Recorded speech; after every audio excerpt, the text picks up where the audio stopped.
So this film, basically, I mean, I'll have to take it back to the real life Najib. It all started from the life that a man actually lived. This film is based on a real story. And not only is it based on a real story, the person who lived the life that you will see in this film is still very much alive and well amongst us, Mr. Najib Mohammed. Author Benjamin, who discovered or came to know of such a person, immediately wanted to write his life, document his life and make a book out of it. And then Benjamin wrote a book called Aadujeevitham based on Najib's life, and that book was published in 2008. And it was an immediate success, smash hit. To date, remains one of the largest selling books in the history of Malayalam. And as soon as the book was released, I know for a fact that multiple filmmakers, actors, all of us had the thought running that, oh wow, this would make an epic film. But as destiny would have it, the person who got the rights to the book is director Blessy. And as luck for me would have it, Blessy thought I am the actor who should be playing Najib. So that's how the idea behind the film came into existence. It's quite a long story because Blessy and me shook hands and decided that we are going to do the film in early 2009. So yeah, it's been quite a long journey. So yes, from 2008, where Blessy managed to get the rights to the book, to 2024, as we speak, few days prior to the release, it's been a 16-year-long journey. Even back in 2008, 2009, when Blessy first spoke to me about his vision for the idea of Aadujeevitham as a film, it was very big and grand. He always wanted to make this film in this huge canvas, go to real locations and shoot and make it look as organic as possible. So back in 2009, the kind of money, the kind of budget that would be required to pull off something like this was unthinkable, at least from Malayalam. You have to remember that, I'm talking about a period in time where Pan-India did not exist. So, the whole terminology called Pan-Indian cinema had not yet been invented. So it was quite a challenge for Blessy and me to be able to put a business model in place where we could think of doing a film. It took 10 years. A lot of things changed, fortunately, in those 10 years. Cinema changed in general. Malayalam cinema in particular went through a transformation in terms of how we monetize our revenue streams, etc. And finally in 2018, even though it still remained, as it does today, a very, very big financial risk, we were able to start shoot. So 2018 we started shooting. We first shot the portions for which I put on a lot of weight. So the idea was, since the character required a physical transformation, that I would first put on a lot of weight and then lose the weight so that the change would seem all the more drastic. So I had put on a lot of weight and we shot all those portions. First in Kerala, then we went to Jordan and shot the desert portions where I was required to look fat. And then we stopped shoot, and the idea was that I will be given about 7 to 8 months to lose as much weight as I can. And I ended up losing way more than I anticipated. I ended up losing 31 kilos and I looked like a different person, which you will see in the film. And we went back to Jordan early 2020 and we started shoot on the slim portions in the desert. But unfortunately, few days into the shoot, COVID-19 struck the world and the shoot had to be stopped and everything came to a standstill. We were stuck, the whole crew was stuck in Jordan in the middle of a desert for almost 3 months till we managed to get a repatriation flight and came back to India. At that point in time, Blessy and me, we had no idea what was ahead. We didn't know what was on the other side of the pandemic. We didn't know if we could ever be if we would ever manage to regroup and finish the film. And it was quite heartbreaking because by then we had already invested so much of time, effort, money, everything into the film.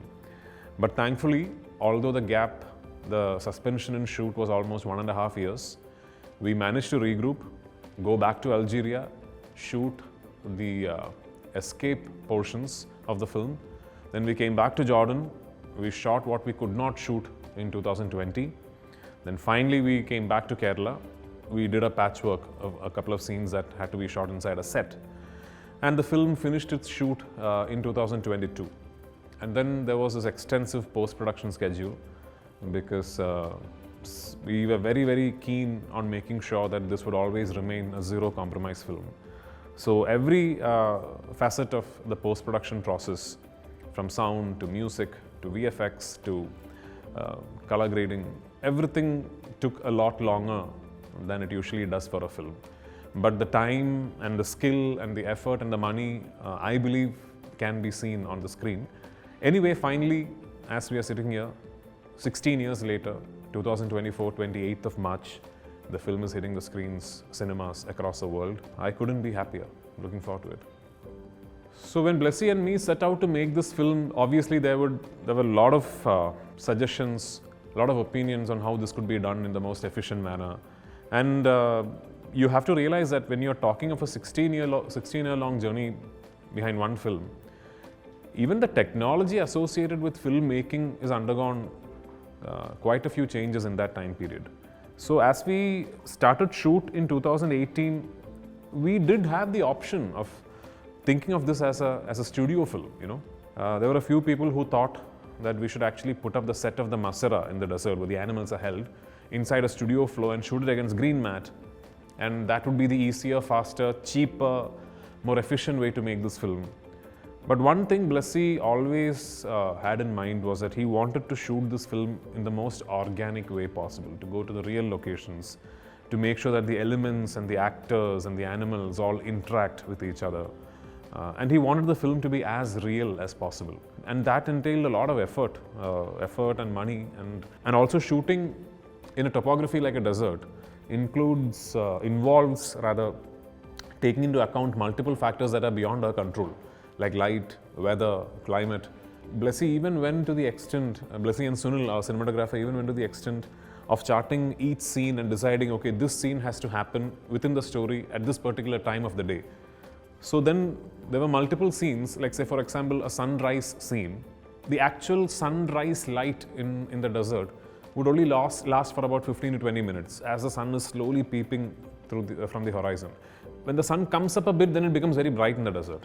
So you would get about 20 minutes, 25 minutes of this actual early morning light, like just before sunrise. And there are scenes that need to happen in that light in the film. And this would be like one scene shot across 25 sunrises, through 25 days. Same thing for a scene that we thought should happen when the sun is dead on top with absolute top light beating down on the actors. So we got that right. We made sure that the scenes that needed to be shot in a particular time of the day was only shot like that. There's a sandstorm sequence in the film. In Vadiram, where we shot, we get these sandstorm alerts that at this particular date that you are in, there's a warning for a sandstorm. And usually if there's a sandstorm alert, you do not go out. You don't shoot that day. But the filmmaker that Blessy is, when we got this entire dates of potential sandstorm alerts in Vadiram, Blessy started thinking in terms of how can we shoot in the real sandstorm. I don't know if anybody's done that. But the technical crew, in terms of the camera operators and all, they said, it's impossible, the cameras and everything are going to get spoiled. But then Blessy said, no, I really want to capture the actual sandstorm, and if there's something that happens to the cameras, I'll guarantee that I buy you a new camera and all that. And we shot inside a real sandstorm. So the sandstorm sequence you see in the film, of course there is VFX involved, there is CGI involved, and not all the shots, but there are a lot of shots in that sequence that we shot inside an actual sandstorm. The primary thanks for that has to go to this one man called Blessy, our director. Because like you rightly said, all the others involved in the project, myself included, we have all done other films in between this journey, But director Blessy for the last 16 years has been singularly focused on this one film. And I think it's his conviction, his laser-like focus, his belief in what he's creating that led the team, that made sure that we were all traveling coherently in the same direction.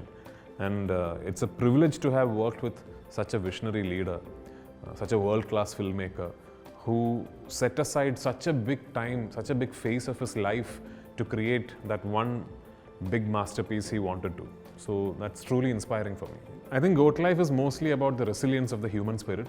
And like most survival stories, the common foundation that all these survival stories will always share is the resilience of the human spirit. It's just one man fighting against all odds, all the adverse circumstances to make it out of there. And the fact that it is a true story makes it all the more incredible. More than anything, I think what you will connect with when you watch The Goat Life is that one glorious celebration of the human spirit and the strength of the human mind. I think you'll walk out of the theatres inspired. We are going through a time and age when I think the human mind and our resilience is becoming progressively fragile due to various reasons, due to the age and time that we are living in, due to the fact that our world sometimes exists in something that is not real, like the digital domain. You hear so many stories of people taking their own lives, say for instance, for reasons you think are not strong enough. You read these articles of somebody breaking up with a lover and then committing suicide. To put it in perspective, when you look at someone's life like Najeeb's, all the adversities that he had to go through, the circumstances that he had to fight against, the challenges that were posed in front of him, when an actual living man can take on so many odds and fight through it and survive them and reach the other end of it and then be able to tell his tale to the world, I think is a truly inspirational figure. More than anything, I think when you walk out of the theatres, I hope and I pray that you feel inspired in life. So this is not a film that has very many characters, but of course the few characters that are in the film all hold pivotal roles within the plot. There is of course Najeeb, the protagonist that I am playing. There is Hakeem, played by this new actor called Gokul. That's a very, very important role in the film. A character called Ibrahim Khadri, extremely pivotal, played by Jimmy Jean Lewis, again a wonderful actor in the film. Then within the film you don't really name their characters because they are only addressed as Arbabs, which I think literally translates to owner. So there are two Arbabs in the film. The main Arbab being played by Talib, again a great actor from Oman, and the other Arbab being played by Rick, another wonderful actor from the UAE. Then of course there is Sainu, Najeeb's wife, his biggest motivation to fight, his biggest motivation to live through those tough days. And Sainu is played by Amala Paul. Then there are a lot of other characters. All of them hold a very small but significant place, mostly in the flashback of Najeeb's existence, of that part of the story where Blessy tells you who was Najeeb before he landed up in the desert. What did he leave behind in those points?